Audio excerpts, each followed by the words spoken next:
Mana mungkin manusia bisa mengubah takdir Allah, sedangkan manusia itu diperjalankan, dihidupi oleh Allah.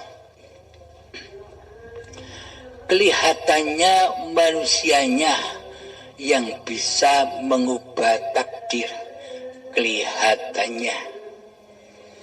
Akan tetapi di dalam doa yang mengkerentekkan, yang mengkehendakkan hati manusia untuk berdoa itu siapa? Menurut didakti tatanan syariat, ya yang berkerentek, yang berkehendak berdoa, ya makhluknya, ya manusianya. Maka jika ada perubahan atas doa-doa manusia, maka dikira manusianya yang bisa mengubah takdir Allah. Kelihatannya demikian. Akan tetapi bila yang sudah nyata dan wujud di hati manusia itu sudah Allahnya, maka yang berkehendak, yang berkerenteknya hati ini kan juga perintah Allah. Diutus Allah badan ini untuk berdoa. Jadi seumpama ada perubahan nasib atau tidaknya nasib, juga Allah lah yang menetapkan. Karena manusia itu tidak bisa, tidak berkuasa atas segala gerak langkahnya. Karena manusia itu hanyalah Muhammad, badan-badan yang diperjalankan oleh Allah, badan-badan yang diutus oleh Allah, yang dikerentekkan oleh Allah. Diutus makan, badan makan, diutus minum, badan minum, diutus sholat, badan sholat, diutus kerja, badan kerja. Karena kerentek itulah sebuah perintah, sebuah utusan dari hidup kepada badan. Jadi mana mungkin badan-badan manusia ini bisa berjalan sendiri tanpa Allah. Tak satu pun benda yang bisa bergerak tanpa seizin Allah. Jadi apapun yang dilakukan manusia, itulah ketetapan takdir dari Allah, takdir dari yang menciptakan, takdir dari yang memperjalankan. Akan tetapi dalam sudut pandang manusianya, karena manusia masih mentuhani diri manusianya di hatinya, maka memandang segala sesuatu serba manusia. Seolah-olah Tuhan di dunia ini adalah manusianya. Karena selama ini manusia merasa dirinya lebih wujud daripada Allah. Manusia merasa dirinya lebih menjadi imam daripada Allah. Allah dijadikan makmum, Allah digoibkan, Allah ditiadakan kewujudan, kekuasaan dan hidupnya. Jadi selama ini manusia itu seakan-akan jadi imamnya Allah. Allah disuruh jadi makmum. Allah harus menuruti semua doa-doa imamnya. Seolah-olah doa-doa kita selama ini harus diterima Allah, harus jadi kenyataan. Inginnya manusia kan begitu. Inginnya semua doa-doanya diterima oleh Allah. Karena selama ini manusia masih merasa jadi imam di dunia ini. Bukan jadi khalifah, bukan jadi wakilullah. yakni jadi imam, jadi Allah tidak terasa. Selama ini kita ini menyerupai Allah tapi tidak terasa, tidak kita sadari. Semua sifat-sifat ya Allah sudah kita rampok. Wujud kita rampok, hidup kita rampok, kuasa kita rampok, ilmu kita rampok, kehendak kita rampok, penglihatan, pendengaran, dan berkata-kata kita rampok, semuanya menjadi milik kita. Sedang yang punya sifat itu semua kita singkirkan dari hati kita, kita goibkan dari hati kita, kita jadikan jongos di hati kita. Kita selalu berdoa, ya Allah minta ini, minta itu, seolah-olah Allah ini jongos kita, kita yang jadi juragan dan imamnya selama ini. Kita tidak terasa. Karena itulah hebatnya hawa nafsu iblis dan setan menyesatkan manusia, menyesatkan anak cucu Adam. Yang mestinya Adam tiada, iblis setan hawa nafsu ini mintanya wujud. Allah yang ditaruh di Adam, Allah tidak ada, Allah tidak wujud, Allah gaib, Allah tidak hadir di hati kita. Selama ini yang hadir, yang hudur di hati kita kan diri kita sendiri. Inilah bukti bahwa selama ini kita sudah menyerupai Allah, tapi kita tidak sadar, tapi kita tidak menyadari semua itu. Karena hati kita masih keras. Hati yang keras melebihi kerasnya batu. Inilah yang dikatakan Allah jiwa yang mati. Meskipun badannya kelihatannya masih hidup, tapi jiwanya mati. Mati kesadarannya, mati penyaksiannya akan Tuhan pencipta dirinya. Selama ini yang kita lihat, yang kita saksikan di dunia ini hanyalah selain Allah. Inikah yang dikatakan bertuhan?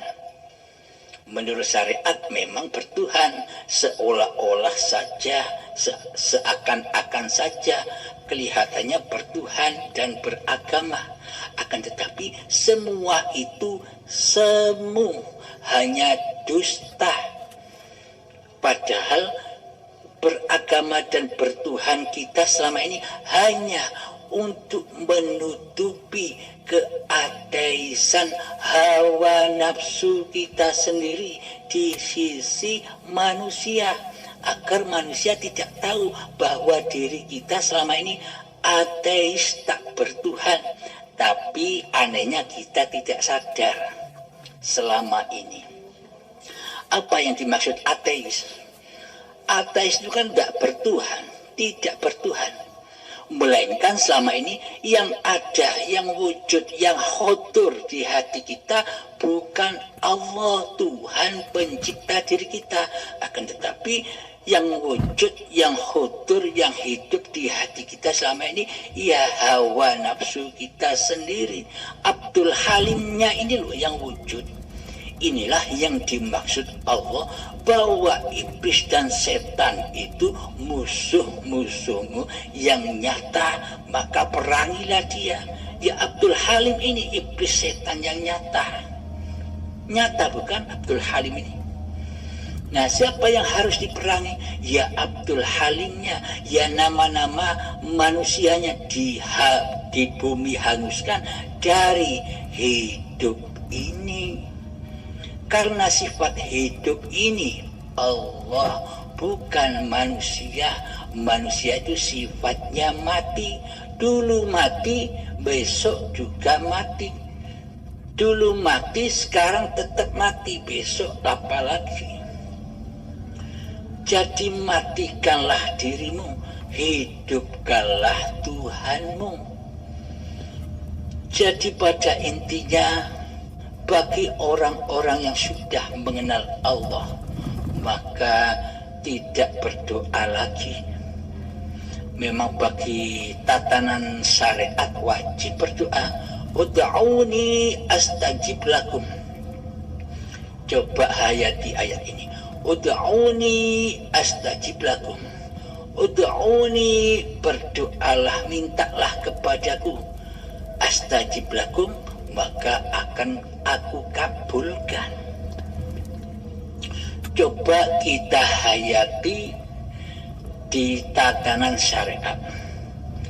Seumpama ayat ini benar di sisi syariat, maka orang sedunia tidak ada yang miskin. Karena pada umumnya seluruh manusia pasti minta kaya, pasti minta enak, pasti minta hidup yang mewah. Jadi seumpama bila ayat ini benar di sisi syariat, maka tak satu pun orang yang miskin, karena Allah langsung menerima semua doa-doa manusia. Ya Allah, aku minta kaya, minta mobil, minta ini, minta itu, pasti langsung diberikan. Tapi anehnya, kenapa doa-doa kita terpending atau ditolak oleh Allah? Padahal ayatnya, ud'uni, berdoalah, mintalah kepadaku, astajib lakum, maka akan aku kabulkan. Wajib aku kabulkan. Nah, untuk mensinkronkan ayat ini tidak bisa dibabakan syariat. Karena jika disinkronkan kepada babakan syariat, tak akan nyambung. Ayatnya bilang, ud'uni, berdoalah kepadaku, astajib lakum, maka pasti aku kabulkan.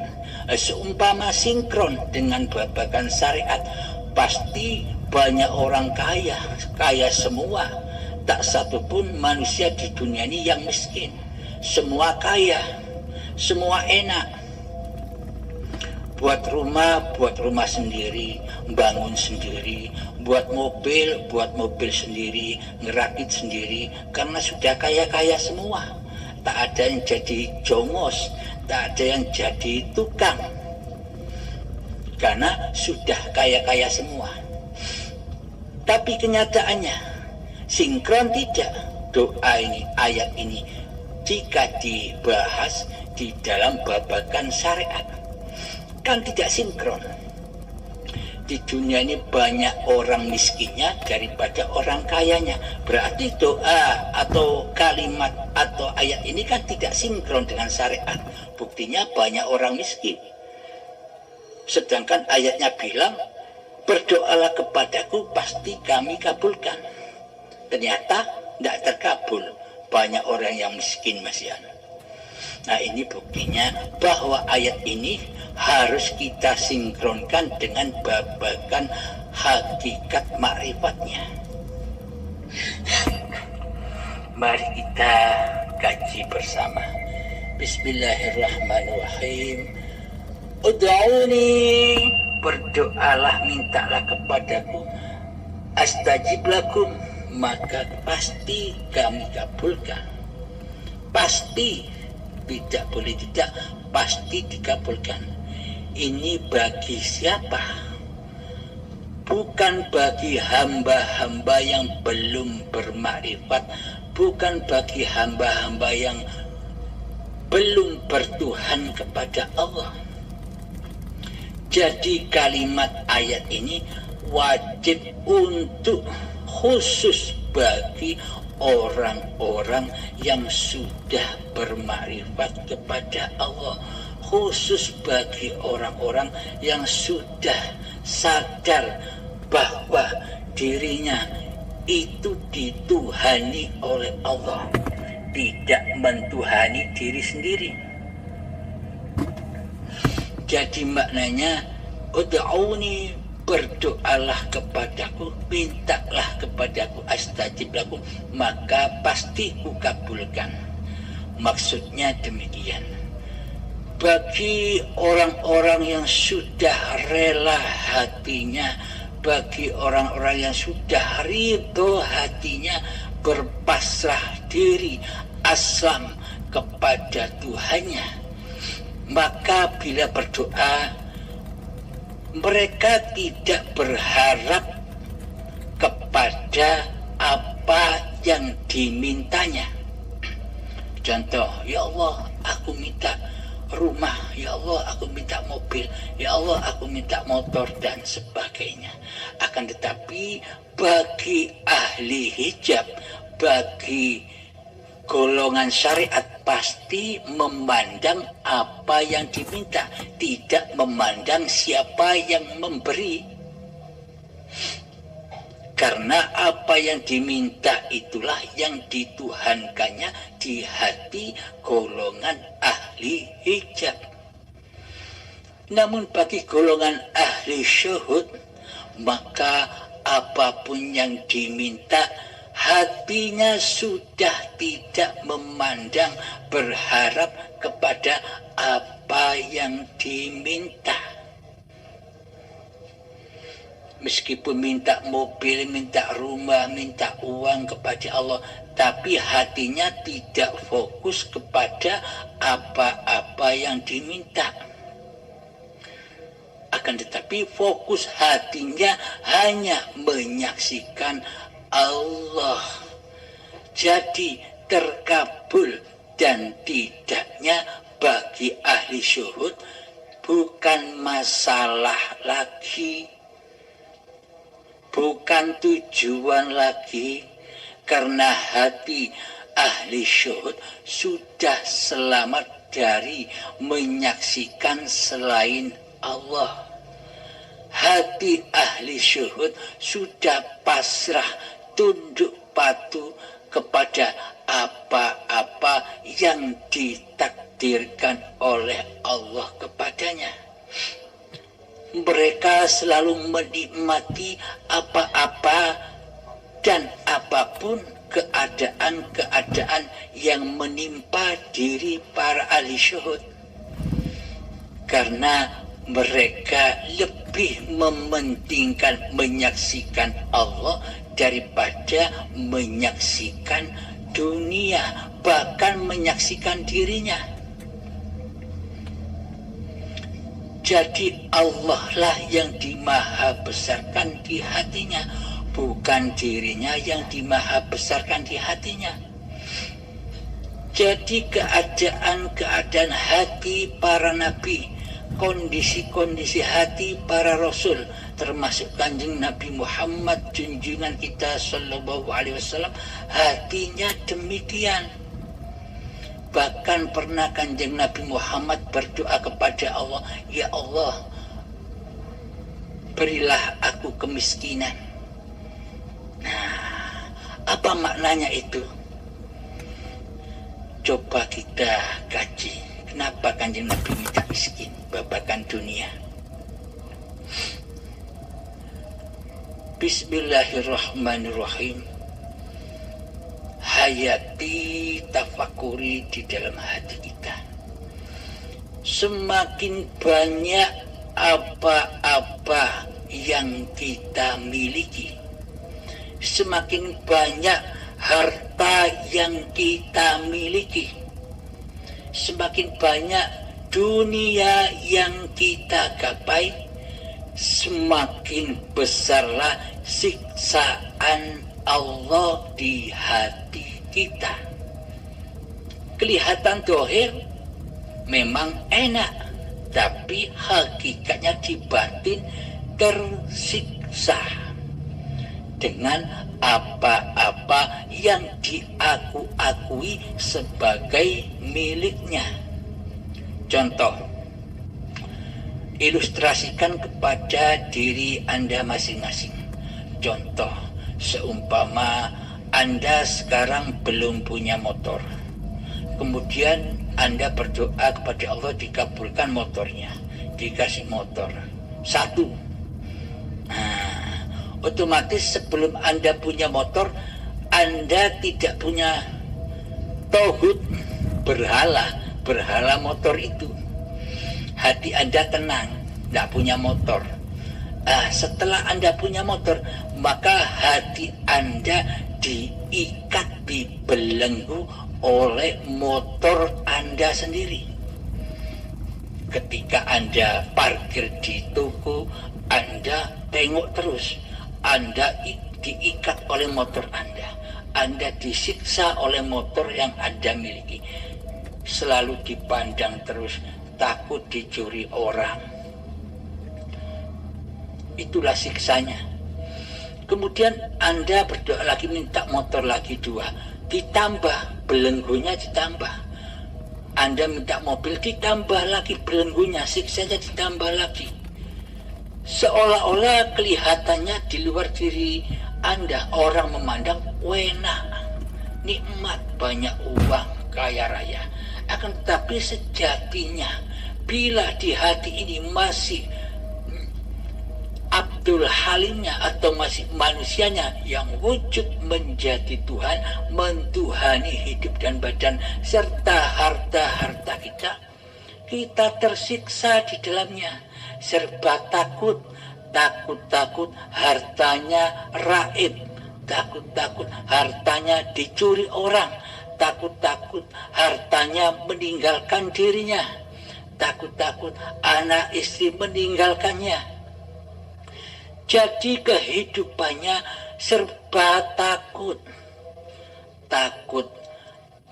mati, takut hancur kehormatannya, takut hancur kemuliaannya, takut hilang semua hartanya.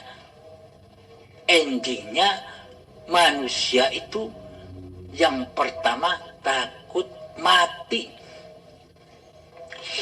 Padahal sifat mati itu sifat manusianya. Loh, kok ditakuti? Padahal mati itu enak. Tapi bagi manusia yang tidak mengenal Allah, maka pasti takut mati. Karena bagi manusianya mati itu sengsara, tidak enak. Kata mereka yang belum kenal Allah. Karena apa? Tidak enaknya bagaimana? Takutnya bagaimana? Karena dirinya tidak tahu jalan pulang, mau rojiun kemana. Sedang dirinya tidak mengenal Allah, tidak mengenal Tuhan tempat kembali. Meskipun di badannya terselimuti oleh agama dan bertuhan di sisi manusia, seolah-olah sudah beragama dan bertuhan, tapi itu hanya kulit saja, hanya bungkus saja. Maka semakin banyak harta, semakin banyak apa-apa yang kita akui sebagai milik kita, itulah api-api anar, api-api jahanam yang bakal membakar kita di dalam kuburan ini. Di mana kuburannya? Ya badan yang dari tanah ini loh. Alam kubur. Ketika jiwa mati, meskipun badan tidak mati, kata Allah kematian itu bukan badannya yang mati. Kematian itu adalah matinya jiwanya, mati kesadaran hatinya untuk bertuhan, yakni karena selama ini kita tidak bertuhan, meskipun di dalam sisi manusia kita bertuhan seolah-olah saja. Sejatinya di dalam hati kita tidak bertuhan kecuali mentuhankan diri kita sendiri. Maka matilah jiwa ini, mati kesadarannya, akhirnya dikubur di dalam badan-badan ini yang dari tanah kuburan ini. Badan ini kan dari tanah. Jadi kuburan itu ya di dalam badan ini. Disiksa di dalamnya, itulah yang dinamakan siksa kubur. Panasnya hati manusia terselimuti fahsya wal mungkar, terselimuti iri, dengki, hasud, dendam, benci dan lain sebagainya. Itulah api-api yang membakar manusia, api-api yang tak berasap. Jadi siksa kubur, siksa neraka itu bukan nanti para sahabat, sekarang sudah terjadi. Buktinya apa? bahan bakar neraka itu tidak akan menyala bila tidak ada bahan bakarnya. Kata Allah, apa bahan bakarnya neraka jahanam itu? Bahan bakarnya adalah badan-badan manusia dan hati yang keras melebihi kerasnya batu. Itulah bahan bakarnya siksa kubur dan jahanam. Kapan terjadinya? Besok apa sekarang? Jika besok badan dikubur menjadi tanah lagi, kan badannya sudah tidak ada, hatinya pun sudah tidak ada, karena sudah rojiun kepada Allah, sudah beres. Jadi pembalasan hari pembalasannya sudah ditempuh lewat syakaratul maut, lewat azabnya syakaratul maut. Di sana dikelongkop satu persatu. Sakitnya seperti, kata Imam Al-Ghazali, sakitnya seperti kambing disayat hidup-hidup. Itu sakitnya masih 1000 kalinya. Jadi dikelongkop pelan-pelan satu-satu, kewujudan manusianya dikelongkop paksa dengan sakitnya, kehidupan manusianya dikelongkop, kekuasaan manusianya dikelongkop, diazab sakaratul maut. Istrinya, anaknya ikut membantu ngelongkop orang tuanya, karena istri, suami atau dan anaknya ketika hidup yang paling dicintainya. Apa-apa yang dicintainya selama hidup itu akan menyiksa, mengelongkop dirinya. Pada intinya azab-azab yang pedih itu adalah hikmah pensucian demi pensucian. Ketika sudah tuntas azab-azab di syakaratul maut, sudah terkelongkop semua keakuan diri manusianya, kehidupan diri manusianya, kekuasaan diri manusianya, maka inna lillahi, jariku yang suci waktu bayi, wa inna ilaihi roji'un, kembali suci dan pulang kepada Allah. Ketika badan mati, apakah masih bisa diakui? Ini badanku, ini hidupku, sedang diri kita sudah tidak ada. Goib, kembali seperti dulu. Sebelum akil balik kita goib, kembali menjadi goib. Sebelum akil balik kita suci, kembali kepada suci. Coba hayati pelan-pelan di hati kita, coba tafakuri pelan-pelan di hati kita. Logikanya begini, jika nanti setelah matinya badan masih ada siksa di kuburan tanah, masih ada pagelaran lagi, azab kubur, akhirat, kiamat, hari hisab, maka Allah dusta mengatakan bila ada orang meninggal, bacalah inna lillahi wa inna ilaihi roji'un. Berarti kan tidak usah ayat itu kalau masih ada pagelaran manusia. Jadi ayat inna lillahi wa inna ilaihi roji'un sudah tidak berlaku apabila setelah mati masih ada alam-alam gaib itu, yang ternyata alam-alam gaib yang dianggap gaib oleh ahli hijab ternyata sudah nyata adanya bagi ahli syuhud. Nyata sekarang, bukan nanti. Hari akhirat itu apa sih? Bukan nanti akhirat itu. Akhirat itu ya sekarang.